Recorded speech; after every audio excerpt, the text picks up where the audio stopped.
Hello. Hello, how are you? Hello. Good, really good. I've been to Manchester this weekend, so I am little tiny, only a bit ropey still from the weekend. I'm a little bit ropey, but What was that for? Was that just for hanging out with your mates? just because my friend's on from Manchester, no, sorry, Manchester, from Australia. We like haven't gone away or done anything together for years. Like just like my close, like when you got like your group of close mates. Yeah. So we'd had it booked. We booked it in like July, and it was this weekend. Like I was obviously not very well, and I was literally resting all last week. So I was like, I cannot miss Saturday. Like it's been booked for so long, and if I do, like one of those things where everyone's gonna be like, you can't not come, blah blah blah. So yeah, um. I didn't get to be honest. I was really good. I was quite sensible, but when you still just it just knackers you like the whole no Knocks spring you out, chicken doesn't it? anymore now. Yeah, it hits you. Yeah, it's funny how a certain age all of a sudden just comes crashing down like a. Yeah, I was saying to them, "May I feel old? I feel really old. Don't know why. I just feel very like I'm at that point now where I'd rather sit in bed and watch Netflix and eat." It's that funny age though. Like I had that today when I was in the gym, and the guy was training, as in the guy that was in the gym, who's one of the trainers there, was just chatting to me, and he said, "Oh, I'm 23." I was like, "All right." And when you're talking to someone, I was thinking, I'm old now. Like you're Yeah, looking at me, and I'm talking to you about like life and bills and mortgages and I was like, and then I said, well, do you know this guy? And this guy called Sam, who I used to teach to dance. He said, oh yeah, I know Sam. He's a couple of years older than me. I thought, shit, I am old, because that boy was like the little kid that I would teach to dance when I was a kid. So I was like, yeah, you definitely feel very old. yeah, horrible. It's proper horrible. More responsibility. Clean this. It looks really dirty. We had that last week. I said this last week with me and Freddie were chatting about it. I said, and then obviously I had your call that week as well. I had one of these weeks where Freddie said, "You're right," and I said, "I'm absolutely fine. It's just a week where it was a slap in the face of a reminder that you are really an adult." So it was like A&E trips, sick animals, not sleeping babies, tax being paid. You know what it's like when you're like, "Why can't I just play with cuddly toys when I was a kid and just back to normal again? Watch Pokemon." Just chill out. I said to Jackson the other day, he was on about like all the stuff he's got to do, and I looked at him, I went, Jackson, I said, enjoy doing homework because homework is fun. I said, you're going to realise one day how fun homework is. It's the best days ever. So yeah, very good weekend. Just paying for it a bit now. So Got you. So what are we going to talk about today? Today's one you wanted to talk about Aviva Global Treatment. yeah, so I wanted to just after I did I got asked by Aviva to speak for like they were doing this 12 days of Christmas where it was about like Oh yeah, webinar. we need to talk about that. Looked amazing. Yeah, oh, it was so good. Like they asked the director of global treatment of Further, like Further's a company that obviously makes who makes the product Global Treatment, and I went and seen them in Madrid last year. And Aviva had asked me and Frank, who's the director of Further, to do like a session on the importance of global treatment, like how it's set. And obviously they asked me to do it to say like how you would advise it to clients and speak about it. And it was just amazing because one, there was like it was nearly like I can't remember. I mean, it was well over 1,000 people listening, which was amazing to think that over 1,000 people are listening to what you're saying. And the feedback was insane, like unbelievable. Like the lady who ran it, Gemma, was sending us like some of the feedback that she'd received, and it was just so like flattering, like, and it made me feel really good because obviously you're nervous to do those types of things because it's the first, and I was also not very well. Like I was Yeah. like, it was one of those things where I was like, I have to do it because it's really important, but I'm drugged up to my eyeballs, so I wasn't on my best performance, as in like I wasn't as ready as I would normally be. But it was just like someone said that they've been in the industry for 27 years and it was the best. It was the best webinar they've been on, It's and said amazing. that and like made a point of saying the way how passionate Carla is and how she spoke about the product blew me away. And I was like, that made me feel really good. So yeah, I just thought we'll do like a little cover up of what was said on there really, and about how why it's important for, in my opinion, like what I think of it, and how to get it across to your clients in a way that doesn't feel awkward. Because a lot of the reasons, like Aviva's, obviously BDMs get a lot of comments back from advisors that they don't talk about it because it's an added product. They feel as if it's like gets quite salesy and as if it's like another thing they've got to talk about. It can feel very awkward. Because there's already so many things to speak about, it gets like a little bit complicated. So yeah. So what's your take on that then? So how do you someone says that, not that someone, but what's your thoughts on threat? Because obviously you sell a lot of it and stuff. So what's your thought process on that? Like, I don't understand. If I'm being totally honest, I don't understand that reasoning. And I get it, as in, I get why you might feel like that. But if you understand what global treatment does, I don't know how you can allow yourself to do that. So when I first heard about global treatment, when something just clicks in your head and you're like, what? Like, I remember Deborah at my BTM, who's incredible, telling me about it. And I was like, eh? And I was sat there and I was like going on and on and on, to the point where even when she finished the meeting, I followed her down the stairs and I was like, sorry, I said, I don't understand, like, why don't we know about this? I said, forget I'm an advisor, like, as a mother, how do I not know that this is available? And she was like, oh, it's just because it's only advisory, like, we can't promote it. It's not like out there to the public unless they speak to an advisor. And I was like, it's an absolute joke. Like, that's an absolute joke. Like, for anyone who might not understand it, global treatment is £3. So obviously you have to be able to do it with Aviva. And this isn't me like working with Aviva or like being part of Aviva. This is just genuinely something that just got my mind going straight away. And I've always been very passionate about it. So obviously, first things first is you've got to work out with the clients, like, pre-sales will fit within Aviva. You don't want them to be spending loads more if they don't need to, or if global treatment's not going to be something they're really bothered about. But I always start off with clients by explaining that basically it's £3 a month. It covers you and all your children. And if you were to be diagnosed with something like cancer, they will find you the specialist wherever they are in the world and pay for up to £2 million worth of medical treatment and costs. So basically, little mini story on it. I'm not going to like do it word for word, but lady, 32-year-old, gets diagnosed with breast cancer. She goes to the doctors, gets referred to the hospital, and then in the end they find out actually it's not just breast cancer, it's now spread to your spine. We can fix the breast cancer. We don't have the treatment available for the spinal cancer. So your prognosis is 2 to 4 years. So you will die. You've got 2 to 4 years and you're going to die. She's got 2 children. She had global treatment. Global treatment got her to Madrid, got her the therapy that she needed, and she's now all clear. So if this lady never had global treatment, she would be dead.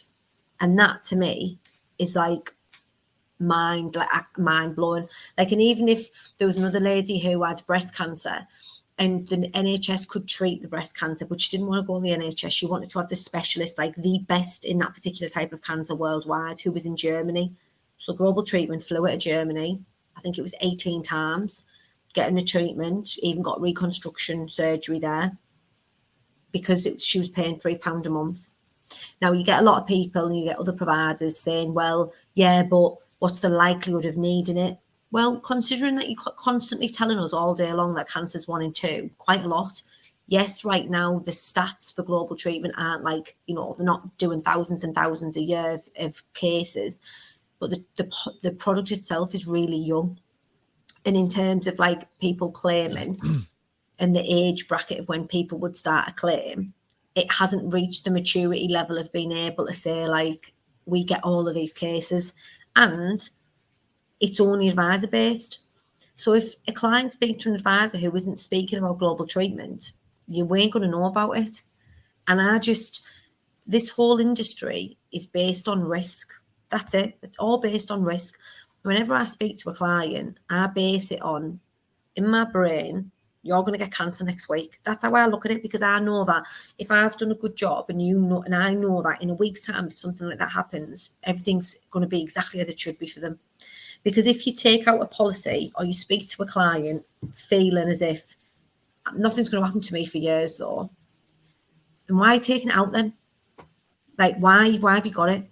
And if your whole perspective on insurance is, well, it all, depends on this, it depends on that. Well, okay, then this client gets diagnosed with cancer and they haven't got the treatment for it in the NHS. And this client rings you and says, hiya, do I have anything that will help me with this? I've been diagnosed with this cancer and they've told me I'm going to die because the treatment's not available. If I got anything in place to help with this? No.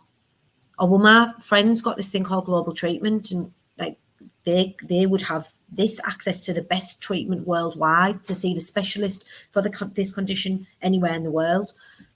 Why don't I have that? Oh, well, you never asked for it. Why would I ask for it if I didn't know about it? If I'm speaking to you as an advisor who has all of the knowledge, otherwise I'd have gone online and done it myself. Isn't that what your job's meant to be, to tell me what's available? I'm coming to you for advice because I want to know that I've got the best cover available, and you haven't told me about it. So now I'm going to die now because you haven't done your job properly. Like, I'm not having that on my conscience ever. Like, that's not something I ever want to have on my conscience. So in terms of looking at insurances that it's risk-based, that they're coming to me for advice because they want to speak to a professional who knows what they're talking about, how can I not tell them about global treatment? How? And when advisors say, oh, this is this, I literally just say that to them. Like, Jordan was in my office the other week and he didn't do loads of global treatment. And I was talking to him about when he was like, what you tell every single client about global treatment. I said, every single client of mine gets told about global treatment, hand on heart, every single one. And I'm not saying every single client takes it. Sometimes the medical won't let them. Sometimes they're not interested. Sometimes they say, no, I don't want to spend the extra £3. That's fine. But I know every single client's being told about it. So then if that certain client rings me and says, do I have this? I know I can say to them, hand on heart, well, I did tell you about it and you didn't want it. So my the conscience minimum standard, isn't it? Yeah, my conscience is clear. Like, it's an absolute basic standard for me in here, and it is for my advisors. Like, you have to tell them about that because that can literally change their life. That could save them. That could stop them from dying. And I'm not having my name attached to anyone who's not going to make sure that that's a priority, because knowledge is power. And if we aren't telling our clients that that is available, you're doing a shit job. End of. So I get it. I get that it might be like, oh, but there's this and there's so much talk about. That's fine. But like, this is something that could genuinely save their life. And if you don't think that's important enough to speak about, then there's a problem. No, I completely agree. Plus, we've got the same mugs. I just read this. You put that mug up, and I was like, oh, I need coffee now. I completely agree. I think that it's quite interesting, global treatment, in the concept of, as you said then, like, if you're, for me, I never understand this idea of like, how do I say it? So I'm like process driven. Everything I do is everything, because I don't think you can leave things up to chance. I really don't. And so I love it when people say, well, like when we hear salespeople, they go, I don't need to learn it, or I don't need a script or anything, because I know what I'm doing. And you're like, and that's why you're failing, because you're not learning. You've got to have this process. And so if you're leaving it up to chance as an advisor to not tell some clients about it, but not others, then it's just a disservice. It's not fair. It's not. I think that like everyone should know. I had the same. I have global treatment. Obviously, I took it through you, and I have global treatment. And it was one of the, when I was an advisor and they were told me that was a big one. Global treatment and children's upgraded critical illness cover was the two things that made me want to go to Aviva. And it's the two things as well that, and people think like, why have I been so successful and done what I've done so quickly? And I genuinely believe it's because I've spoke about things that nobody really speaks about. Like, I will go into detail with the client, like, and it's about being able to break it down with them. So like, don't get me wrong, don't get on the phone with a client and go, right, this is life insurance, this is critical illness, this is income protection, this is global treatment, this is fracture cover. I don't do that, no.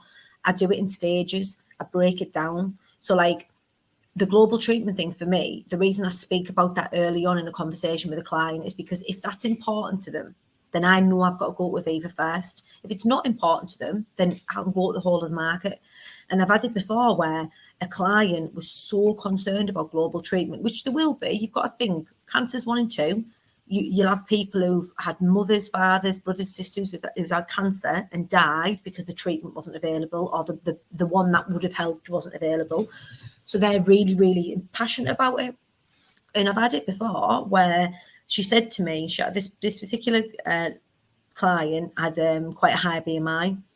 And she said to me, I really, really want global treatment. Now, the problem with global treatment, which I've fed back to them a few times, is as soon as you reach over I think it's over 100% on global, on on rating. So say Aviva rated them 125%, they couldn't get critical illness.